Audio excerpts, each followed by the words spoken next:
Hi, I'm Mark Madison, the historian at the National Conservation Training Center in Shepherdstown, West Virginia, and I'd like to welcome you to a very special edition of our series called Conservationists in Action, because for the first time we have somebody that will recognize where that phrase came from. Actually, we borrowed it from Rachel Carson, and we've been using it for the last 10 years or so to describe this show. And hopefully we're not plagiarizing. We think of it more as an homage. It is an homage. Have you told your viewers that it's a series that Rachel, of pamphlets that she did for the U.S. Fish and Wildlife We expect you Service? to do that later in the interview. I will. I'd be happy to. It's great to be here, Let me introduce you first, Thank though. you. Great, sure. Bob and I have known each other for a couple of years, and it's really a pleasure to finally get him out here to NCTC. And let me just give you a little of his very interesting background. Bob is a senior fellow at the Center for Congressional and Presidential Studies and author, very interesting book called Hope for a Heated Planet, How Americans Are Fighting Global Warming and Building a Better Future. Indeed, we hope they are. He's also the former CEO of the Nobel Peace Prize winning Physicians for Social Responsibility and an award-winning journalist, and most importantly for his newest book, which we're going to talk about today. Okay. He is currently the president of the Rachel Carson Council. And his very recent book came out about, what, a year and a half ago, perhaps? Just over a year. Just over a year? Maybe a year and a quarter, something like that. It's coming out in paperback. But buy the hardback first. Hardback. His newest book, and a great read, is called Rachel Carson and Her Sisters. I have to look at the subtitle, Extraordinary Women Who've Shaped America's Environment. It's a wonderful,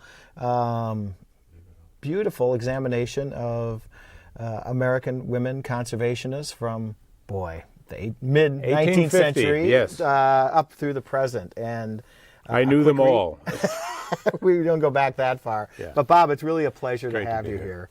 And since you alluded to it already, why don't you tell us where conservation and action comes from? Well, you know, and most people don't realize that Rachel Carson, if they know Rachel Carson, and part of the reason that the Rachel Carson Council exists is to promote her legacy as well as the kind of environmental action she was known for, Silent Spring in particular, about pesticides and DDT.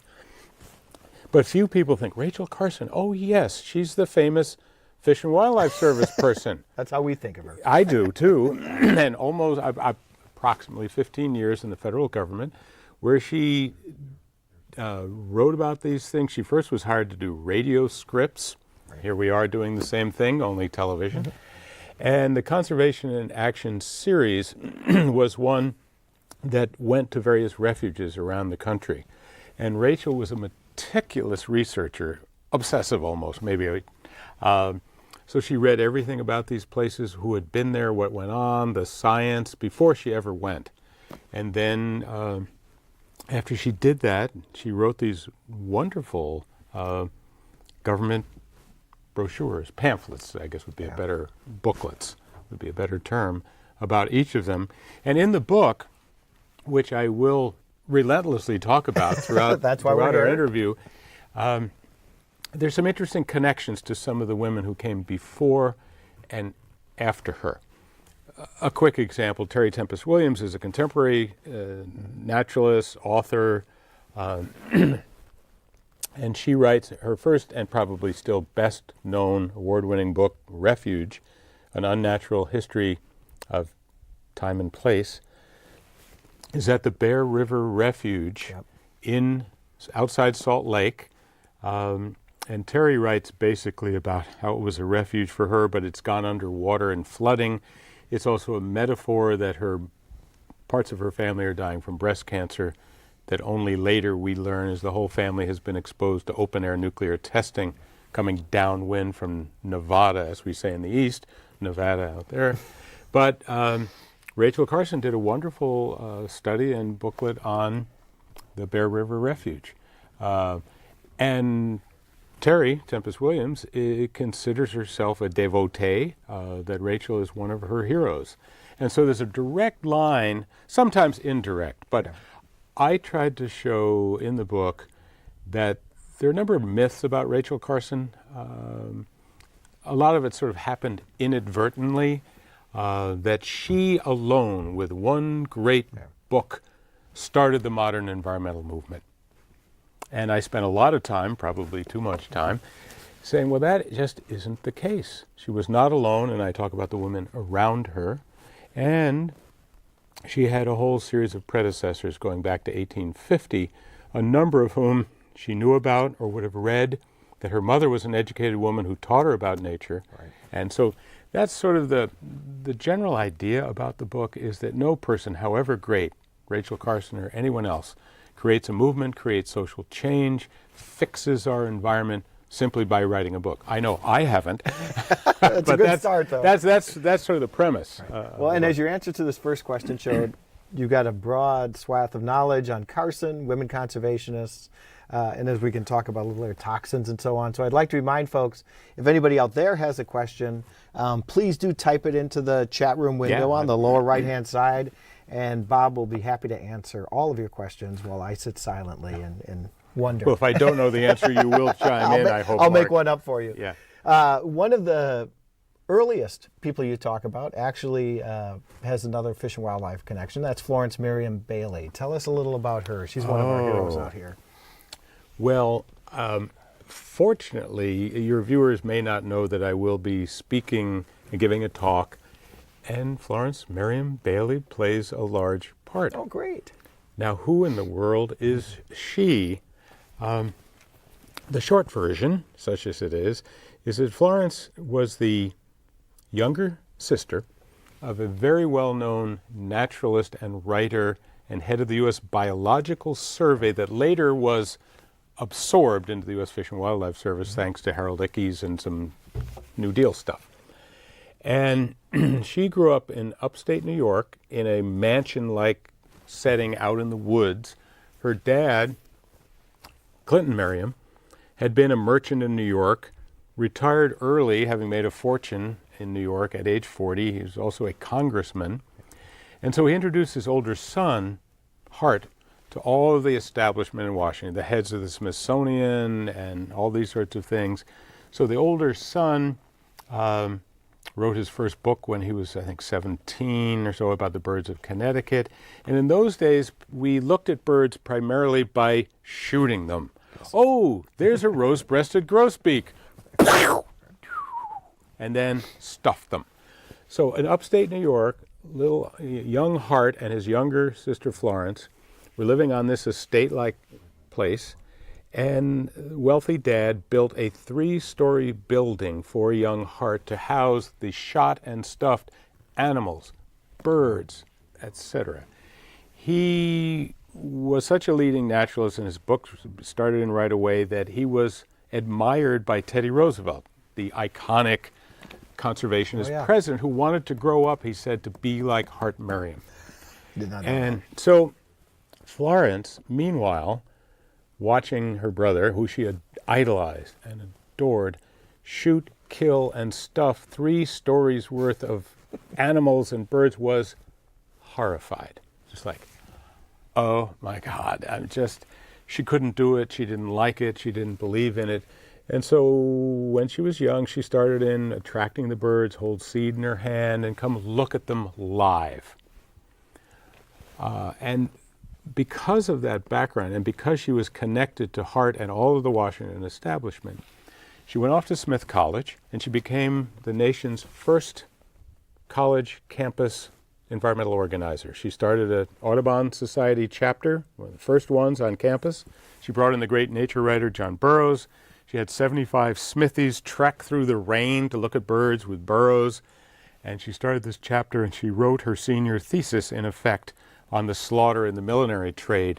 At those days, up to 5 million birds, herons, egrets, were killed and put on women's hats, as were entire birds. So from there, she went to Audubon. She wrote for them. She ultimately came to Washington and married Teddy Roosevelt's main tracker and field guy, one Vernon Bailey, who was involved in doing U.S. Biological Survey all over the country about the mammals, or trying to show there were endangered stuff, that the Indians should have woods around where they live so it wouldn't screw things up. So there's Florence, brilliant writer. She goes out west with Vernon, her husband, and writes a number of things on the West. including birding on a bronco. But she collects her first series of essays for Audubon and bird lore and so on into a book called Birding Through an Opera Glass. Yes. And so, on the cover of the book, when I occasionally talk about it, I say, well, you know, Rachel Carson wasn't alone on the top of the mountain. Yeah. She's using binoculars because Florence Marion Bailey set off the trend of observing birds in the field live. She then wrote the first Western Field Guide. She won medals for writing The Birds of New Mexico. She and her brother and others were part of the D.C. Audubon Club that became the Audubon Naturalist Society, and were all part of the initial efforts to head toward what became the Migratory Bird Act. But in the case of, Florence, wrote in 1938 or 9 a government booklet on the Grand Canyon, which I have with me and will wave around in the live speech we're doing later. Great. So the connection to Rachel Carson, to me, is very interesting, is that later Rachel Carson serves on the board of the Audubon Naturalist Society, as did Florence Merriam. They overlap by a few years. By this time, Florence is in her late 80s, grande dame. She wrote for magazines that we know Rachel Carson read in her youth. And because Rachel did so much research on all of the places she visited out west, I don't have any document that says Rachel Carson admired Florence Marion Bailey. But I'm sure that she did and was influenced, and underneath the two of them is the U.S. Fish and Wildlife Service. That these women who are brilliant interpreters, writers, teachers, public figures, depend upon the science and the surveys and the work done by government scientists. And they are the ones that transmute it to the public and help build the movements and the Audubon stuff and environmentalism that we have. So she is, as an aside, a little bit, it happens that the Rachel Carson Council that I run is an environmental group that Rachel Carson envisioned. She wanted to have something carry on her legacy. Folks may recall that she was dying of breast cancer when she was writing Silent Spring, and so she wanted this group to go on. Her close friend and U.S. Fish and Wildlife Service buddy, Shirley Briggs, took this photo. Again, I say Rachel Carson was not alone. It's not just the great woman theory of history. And Shirley helped with a few others to found the Rachel Carson Council and carried on her work on pesticides and the like. I happen to be the first male to run the council since Rachel Carson's day. It's sort of intimidating, but I try to do it. Well, you're opening up new doors. So that's Florence Marion Bailey, and she is just, I wish I knew her, but one of my board members at the council, actually it's a couple, and Lee Talbot is his name, but it's Lee Merriam Talbot, and his grandfather is Hart Merriam. Wow. His great aunt is Florence, and when I go to their house, there are pictures and paintings and drawings by Florence, not just writing, on the walls, as well as stuff from Hart and collections of these things from right back then. So sorry for the long answer, Mark, yeah, that was a great one. Hart Merriam's one of our heroes. Shirley Briggs, who you brought up, we did an oral history with her. We met her when she was still alive, and just as Carson was actually the first female scientist we hired, Shirley was one of the earliest, if not the first, female illustrator we hired. We had Bob Hines on staff, and I can't recall when Kay Howe, if she came before or after Shirley, but it was... I believe she brought Shirley along with her. So she came previous to her. From Iowa. So we had quite a power pack. We had 3 women that were doing very effective communication for conservation. Yeah. And that's what it takes. I mean, that's part of the implicit theme of the book is, and a number of these women in the book were not at the absolute peak of power, prestige. Right. The older ones couldn't finish their PhD. They weren't allowed because they were women, and they got fired and passed over, or they had all of these stories. From my point of view, though I don't wish, sort of gender bias on anybody, it allowed them to ask fresh questions. They weren't the defenders of the status quo, of the science, of anything. They could take a fresh look, a creative look, and ask new questions. One of the women in my book was just died last year, Theo Colborn, who I knew and worked and was very close to. She was an amateur naturalist ornithologist, a bird watcher, and did stuff for Audubon. When she graduated in pharmacy from Rutgers in 1947, married a pharmacist, a guy who had 3 drugstores in New Jersey. They ultimately moved to Colorado to get a better lifestyle. He had a little chain of drugstores and a sheep farm. And Theo Colborn was the good wife who had 4 children, helped with the sheep farm and the drugstores. And when he died, she started a PhD in zoology at Wisconsin. Yeah, I think so. Sorry. And finished up and came to Washington with a brand new minted PhD at age 60 approximately when I met her. And so I like to say, particularly on campuses, when I'm invited to speak to the young women there who will be future leaders, but your career may take different paths, or you may still run into obstacles. Let's not kid ourselves that we're entirely gender neutral these days. However, I want you to think about women like Theo Colborn, who went through all of that, and her best work was from 60 to nearly 90. Yeah. And she is the one, among other books, wrote Our Stolen Future, that brought endocrine disruption, the scientific notion that just tiny exposures of toxic chemicals could, if the timing were bad in utero, could affect gender development, a whole lot of behavioral issues. They poo-pooed her at first, just like Rachel Carson. Hysterical woman. Yeah. What kind of science is that? A late PhD. For any of you young women or older women, you can start in at age 60. Get that PhD and come on out to the National Training Center and go for it. So, no, Colborn's extraordinary. She came out here in 2003. She must have been late 70s or even 80s by then. Best-selling book, Our Stolen Future, really, an heir to Carson, and the nicest person in the world. One of the things that came across, we were able to interview Shirley, an early research assistant for Carson, a biologist, Chan Robbins, who worked under her. And one of the things that comes out about Carson, too, she was an incredibly kind person, which you can't necessarily get from a book like Silent Spring. I don't think you know what the personality is, so I think that's important. You've mentioned Florence Miriam Bailey and kind of made us rethink about where field guides came from with her pioneering book, Looking at Birds Through an Opera Glass, which I like. Your book also does an interesting job of suggesting the discovery of pollution predates Barry Commoner, which is where I thought it began in the 60s with Alice Hamilton and Ellen Swallow Richards. Tell us a little about these Well, I should say, first of all, that Rachel knew and corresponded with Barry Commoner. I did not know that. And that has to do, we'll come back to her anti-nuclear side. Okay.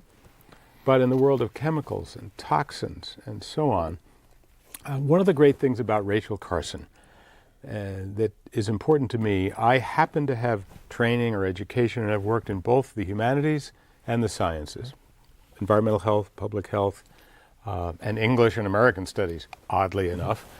And combining them is absolutely critical.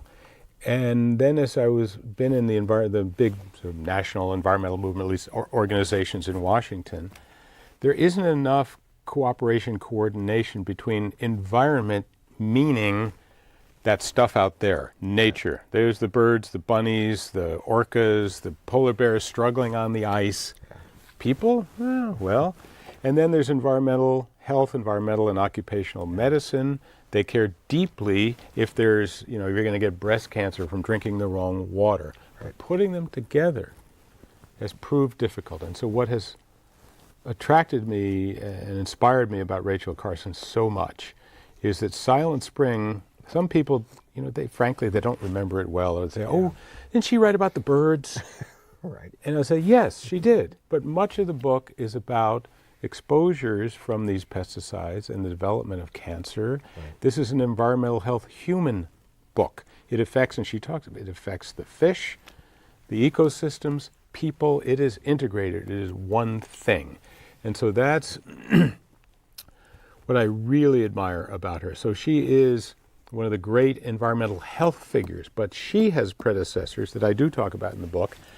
And these women Poorly are, remembered today. if they're, so the first one I think that you were alluding to, Ellen Swallow Richards. Yes. I wish you were a bird watcher because Ellen Swallow was her maiden name, but Like George Bird Grinnell. yeah, yes, exactly. So Ellen Swallow Richards, if you don't know her, and if you're, quickly start Googling or actually get Rachel Carson and her sisters, it's an easier way to do this. In there, she was a brilliant woman who was essentially, like a lot of these women in the 19th century, homeschooled by mothers who had great educations but weren't allowed to have a professional career, etc. She showed signs of math and science genius at an early age. Vassar College has just opened for women. Keep in mind that women didn't have college educations. They weren't allowed. Right. So she goes to Vassar and she studies with a great, incredibly well-known and unusual woman astronomer named Maria Mitchell. Oh, yeah. Brass telescope, discovering comets and all this sort of thing. So she's teaching at Vassar. Ellen Swallow Richards studies with her, is her brilliant protege.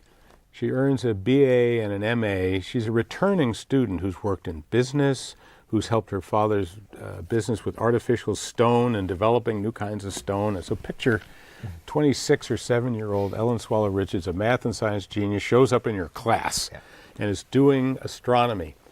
She has recommendations from Ellen Swallow Richards and other noted people at Vassar at the time.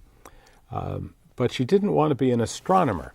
She thought it was too ethereal, looking at the skies, thinking about the cosmos. She said, I want to be of use. I want to be practical. I want to help people. So I'm going to do chemistry. Where does a woman in 1873 get a first-class education in chemistry? Not. She hears through friends that a place is open down the road from Harvard which will not teach applied sciences. It's beneath them. Right. So there's this little technical institute has opened down the way that becomes MIT. And being frankly bright and bold, Ellen applies. She waits and waits and waits, and she finally gets a letter from the president of MIT. She's all excited and says, you have been accepted to MIT. First woman. Only when she arrives does she realize that she has no status. She's not paying tuition. She's in effect an auditor who also has a part-time job helping the one woman on campus who cleans up the equipment in the chemistry lab. And this is Ellen Swallow Richards. The trustees have debated for over a month on whether to admit her. A couple of people have spoken for her. She's in on probation.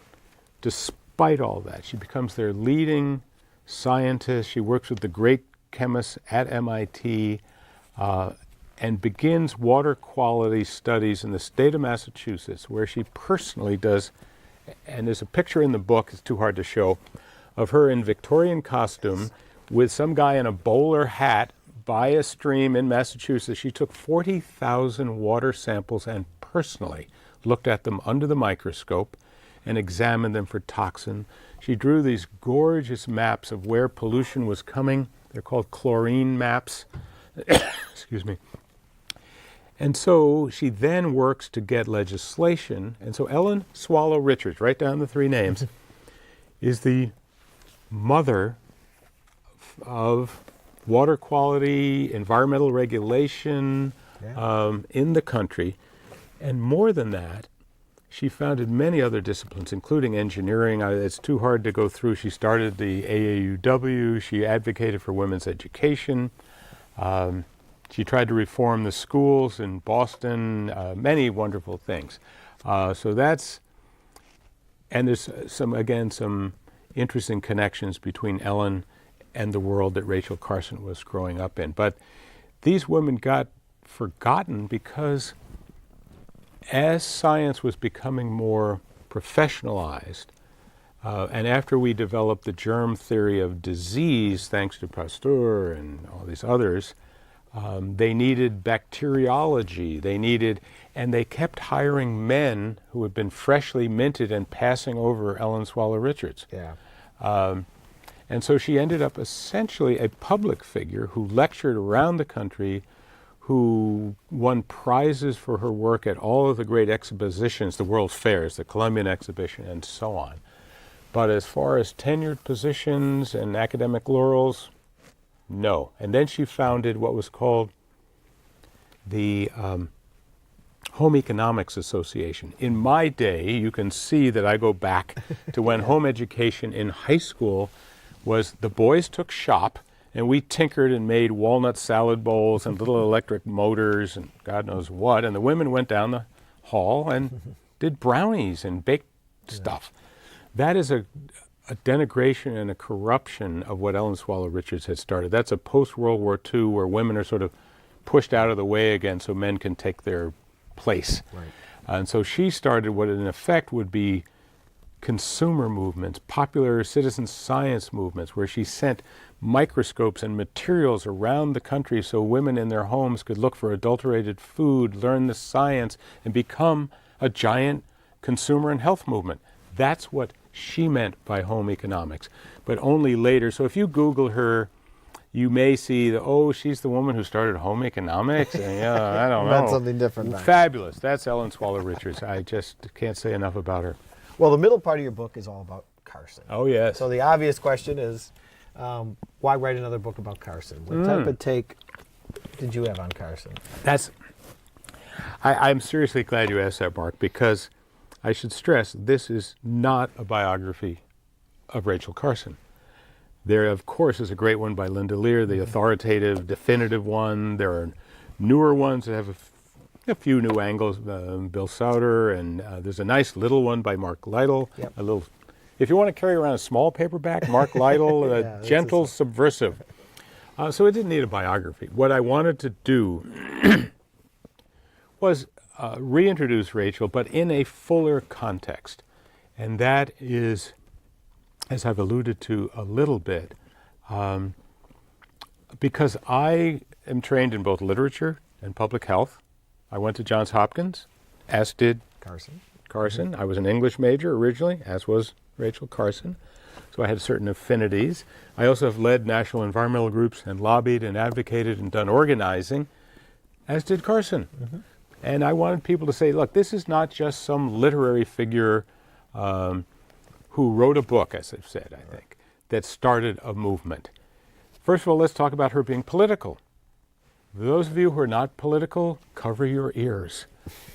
Rachel Carson was a dedicated political person. She believed strongly, given all of her time in Washington, with the federal government, with all her friends inside and outside of government, of the importance of changing policy, that it's all well and good to go birding, to collect butterflies, to admire nature, to write about it, to educate about it.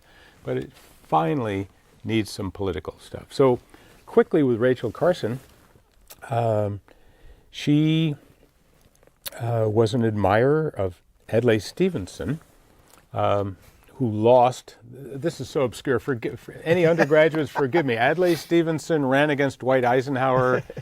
He was before Lincoln. No, I think. But that was because he was concerned about open-air nuclear testing, about the environment in ways that Eisenhower actually rolled back some of the environmental progress that had happened in the New Deal under FDR and Harold Ickes and others.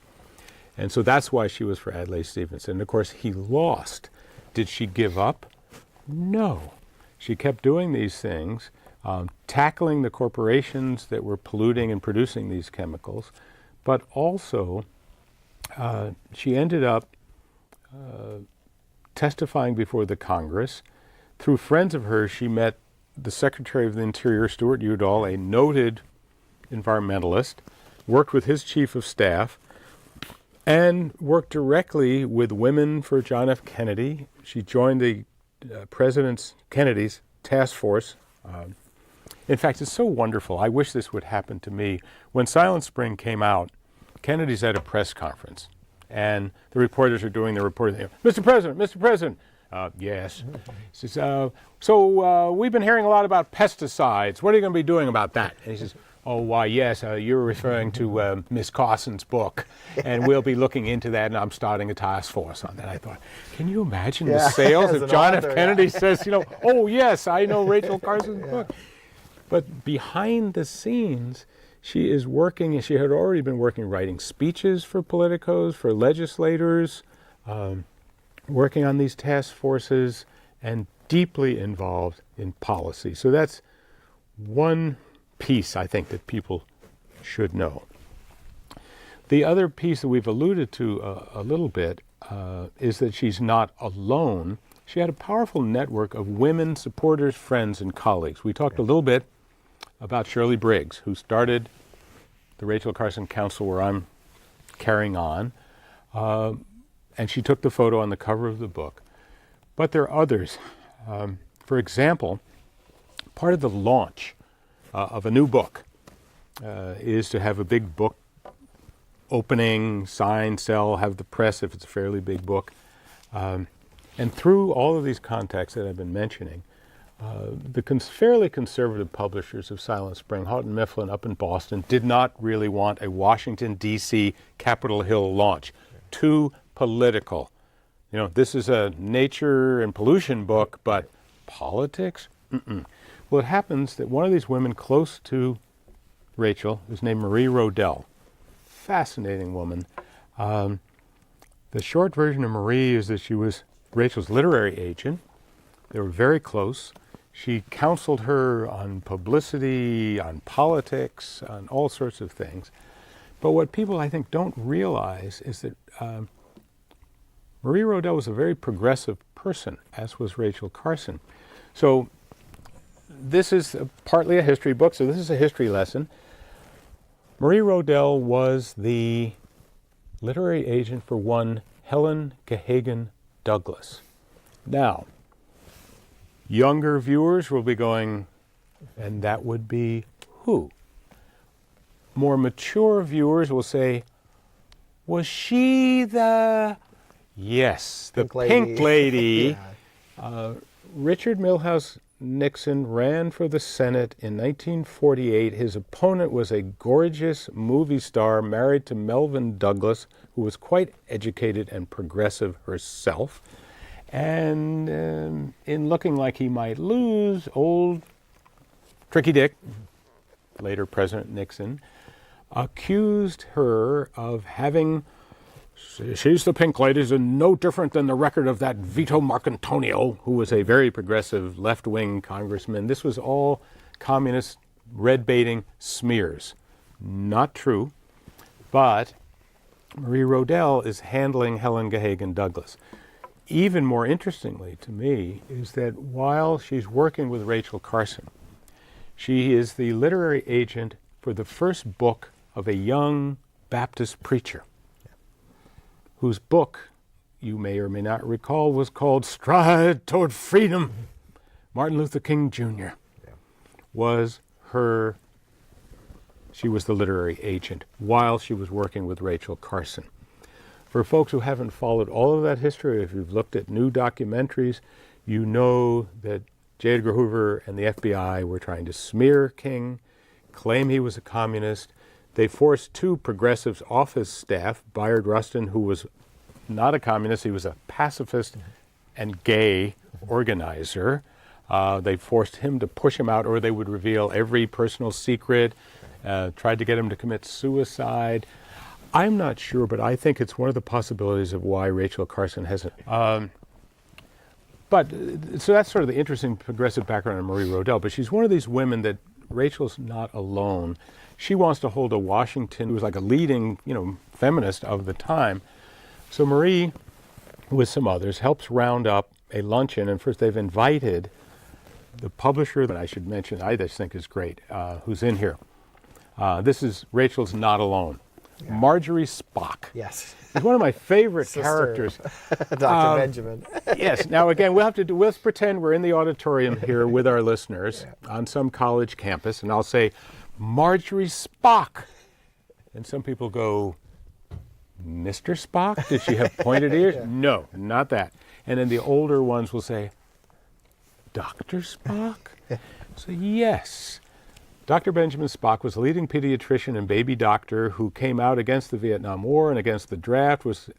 Again, they tried to convince that he was a conspirator. He faced possible prison, all for saying he wanted to support young men who were refusing the draft during Vietnam. His sister, Marjorie, they're both from a wealthy family, attorneys for the Harrimans and the railroad interests. They've got money. So Marjorie was allowed to be a little eccentric. And instead of going to Smith or as a woman of her class, she went off to Europe. She studied eurythmy. She studied with folks who had very advanced thinking over in Europe, came back, and was teaching at a Waldorf school on Long Island, actually in the town where I grew up, Garden City. She had what should we say, an advanced lifestyle. She had a lifetime committed partner, a woman named Polly Richards, who was even wealthier. And so they had an estate, in effect, on North Shore, Long Island, with many acres of organic gardens because they were organic gardeners, vegans, teaching at progressive schools, right. And all during the time that led up to Silent Spring, when the government is spraying DDT everywhere, the planes come across North Shore, Long Island, and across the many acres of organic gardens down below that belong to Marjorie Spock. Big mistake, as they say in Pretty Woman. In fact, I say to people, and this is true, if you are going to pollute and dump chemicals and ruin stuff like that, never pick on rich people. Go find some place in Louisiana where no one's going to care, there's no political representation. Marjorie Spock organized all her wealthy neighbors, Robert Cushman Murphy, a noted key thing that does one page at a time, but she was like the grassroots network and email listserv friend of Rachel Carson, feeding her studies, legal materials, introducing her to people all over the country. Rachel had her own networks. Yeah. So again, a book that changes the world and builds an environmental movement doesn't come from just the pen of one great woman. There are organizers, in this case a woman who took on the whole federal government and sued, gathered in the leading people of the time in the New York area, and helped kick off what became a very determined effort to get rid of DDT. It wasn't just Silent Spring. That brought it to broader reading audiences and so on through the New Yorker. So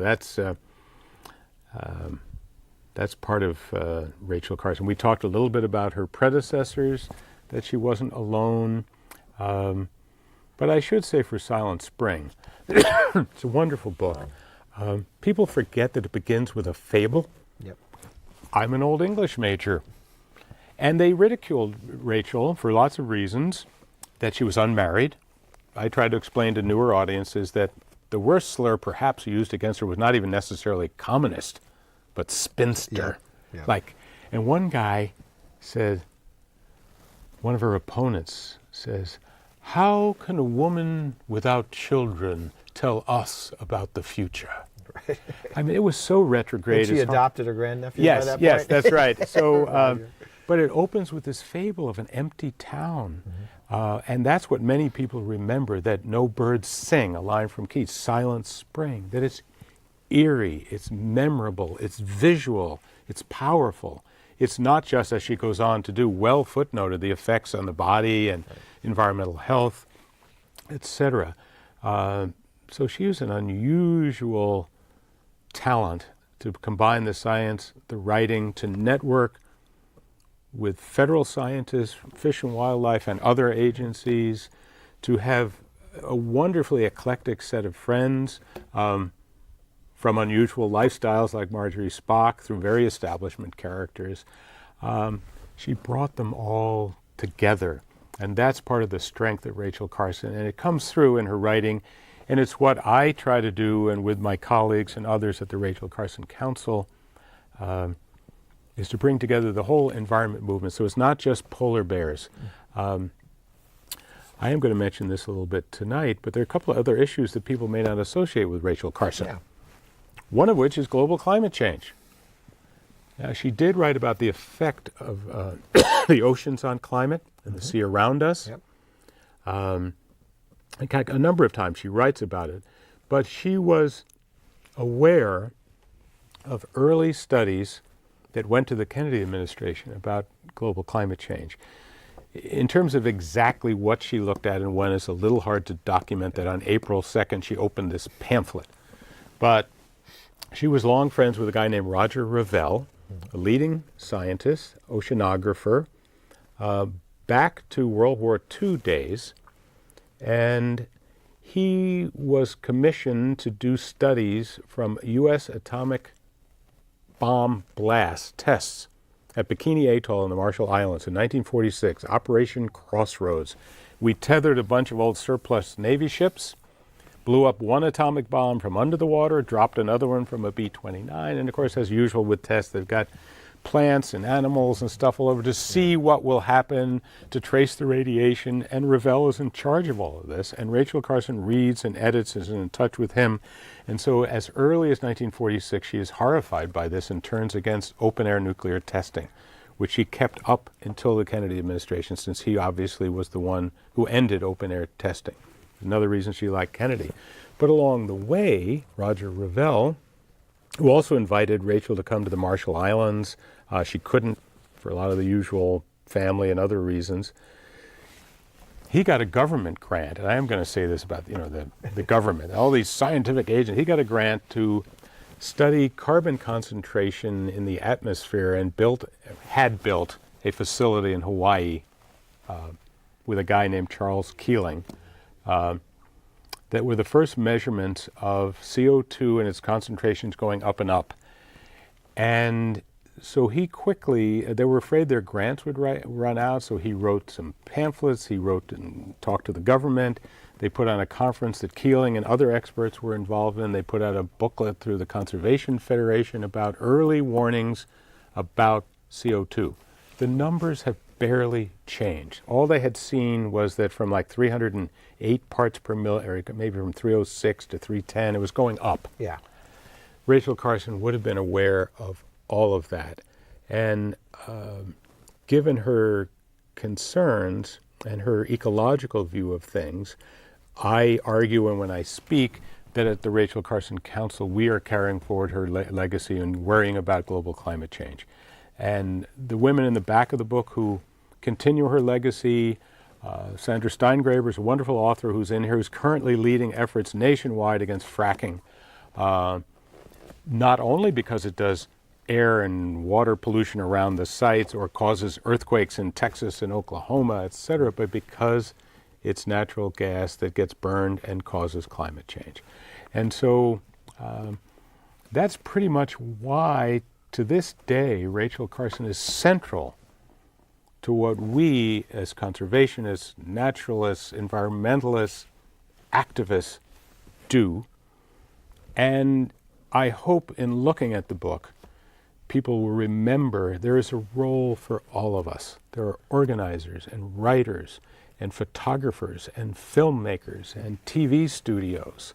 This is all a part of one big movement. People have different gifts and they build on the work of others, and others will go on. And so that's what I try to do when I speak to people, whether on television or live.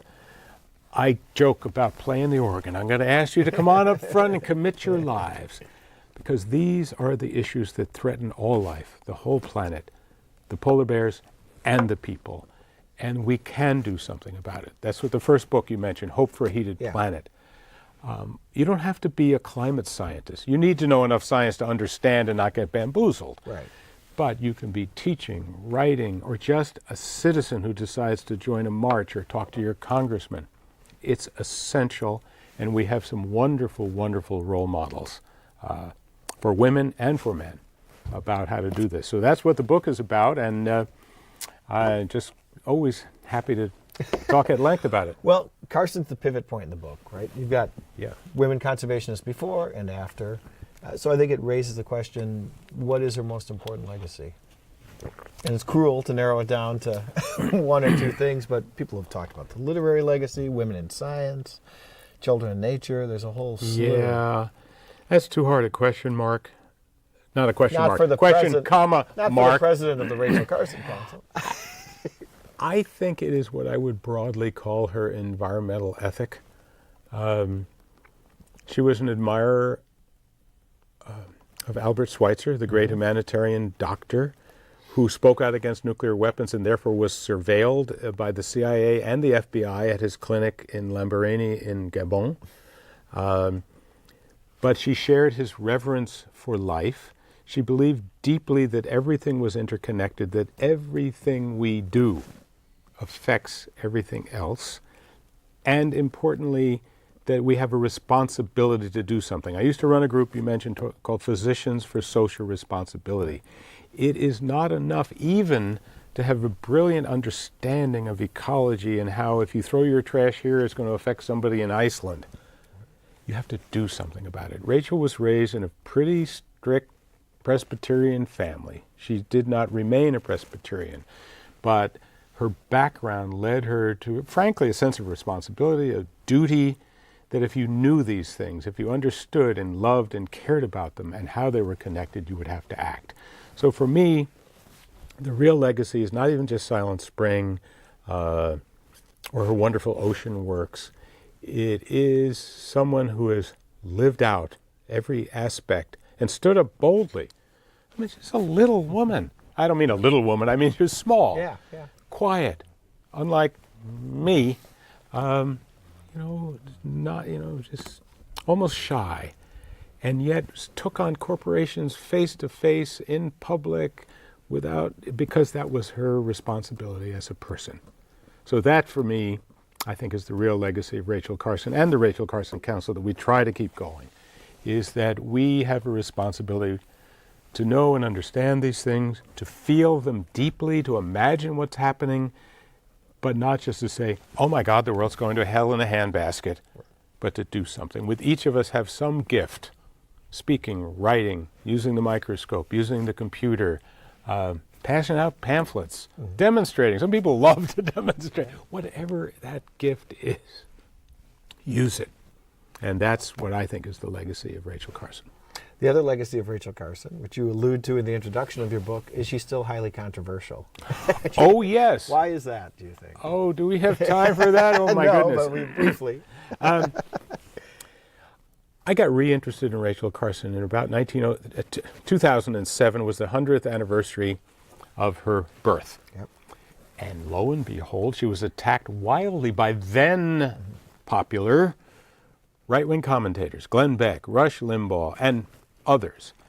Rachel Carson is responsible for genocide. She has murdered and been responsible for the murder of tens of millions of Africans, and she is guilty. I thought, what in the heck are they talking about? What they mean is that because DDT was banned, first in the United States after Rachel Carson died, right, and later, not quite, but around the world, and because they say it was the only effective way to fight malaria, and because there are still millions of cases of malaria and large numbers of particularly children in sub-Saharan Africa die every year. So Rachel writes Silent Spring, DDT gets banned, African kids die, she's guilty. The truth is I worked with many others on a treaty called the Stockholm Convention. It was originally called the POPs Treaty, persistent organic pollutants. They bioaccumulate, they build up in fatty tissues, they're in your body, they stay around and cause human harm, not just to the critters. And so I led delegations of nonprofit environmental groups and experts, and we had friends and met, obviously, as Rachel would have, with people in the State Department, the negotiators, etc. And what was at issue was whether or not DDT would be banned. This treaty banned dieldrin, aldrin, heptachlor, all these horrible pesticides and herbicides. But DDT, I happened with others to write up and develop a public health emergency exemption if you had an actual outbreak of, a serious outbreak of malaria in Africa, let's say. You were allowed to apply and get an exemption and use very targeted spray, et cetera, to break the back of the epidemic. And there was not a ban, there was a phase out. So both facts that it was banned and by her. And we also know, meanwhile, malaria had already been developing non-resistant strains. Yes. It was becoming less effective. This is why people were already investigating integrated pest management and lesser chemicals, pyrethroids and others. Right. So it's all concocted. I also witnessed the people attack at those international gatherings. They were representatives of the industries that were still making pesticides. There was an odd combination of left and right, who they would go over to the African delegations and say, you know, you see those big, fat, white North American environmentalists, they care more about hawks than you. Right. And it's true that one of the big environmental groups I was working with wanted an immediate ban on DDT by a date certain. It would not have gotten through. No. And so I would meet with them, and I'd meet with the Africans, and this is all happening around there. And finally, you know, after a lot of discussion with our big environmental friends in the U.S., convinced them, look, you know, you are setting yourself up. You're going to fulfill every stereotype that you don't care about Africans, you care about birds only. We care about both of them. We care about the health of these kids. If you can, and then you create this language, and then it gets in the brackets, and we talk to the people in the State Department and the rest, and that's finally what went through, was a compromise. And so that's why Rachel is, occasionally you can still Google some sites. They're run by the same people who deny global climate change, who are for tobacco. There's always a few scientists and folks who are essentially in the pay of industry, if I may be blunt, who try to cast doubt on this stuff. So her science has held up remarkably well, particularly now that it's many years later, impeccable. And she was, I guess we should say, the other thing that people should remember about Rachel. She couldn't finish her PhD at Hopkins because she didn't have enough money, and she was commuting, doing 3 part-time jobs, adjunct professor, research assistant, while taking care of her family, her mother, and relatives that she was the sole support for. So she stopped and came to work in the government and with the U.S. Fish and Wildlife Service. But she was an impeccable scientist, and she just read and corresponded endlessly and queried the best scientists of the time. Is this, what's this, what's that? So that she wouldn't be attacked on her science. I mean, has a little bit of it changed, you know, years later? Of course. But, and that's what I hope, again, that particularly undergraduates and folks out there will know enough science to take it seriously. I think I partly wrote the book because I like to tell stories, and you're an environmental historian. The stories of the history of science, the history of public, you can get through the people. Yeah. People who don't want, young people on campus who don't want to sign up immediately for advanced, whatever, pre-med organic chemistry or something, can begin to learn. And then it may pique your curiosity to know a little more. You have to know some science. And in Rachel's case, brilliant. And then she also translated it. So wonderful. So you scientists, take some English courses, take some writing, take some communications. Yeah. Exactly. Well, that's a good message Yeah. to go out on, Bob. All right, good. We're just about out of time. Once again, we've spent a very quick and informative hour with Bob Musil, who's president of the Rachel Carson Council. His new book is Rachel Carson and Her Sisters, and it's a great way to explain the history of ecology, the discovery of pollution, industrial health, endocrine disruptors, DDT, all through autobiographical or biographical stories of great women conservationists. Yes, so it's right. a wonderful book. Please do go out and get it. And thank all of you for your time. This was a wonderful afternoon. Thank you, Mark. Thanks. It was great. Thanks.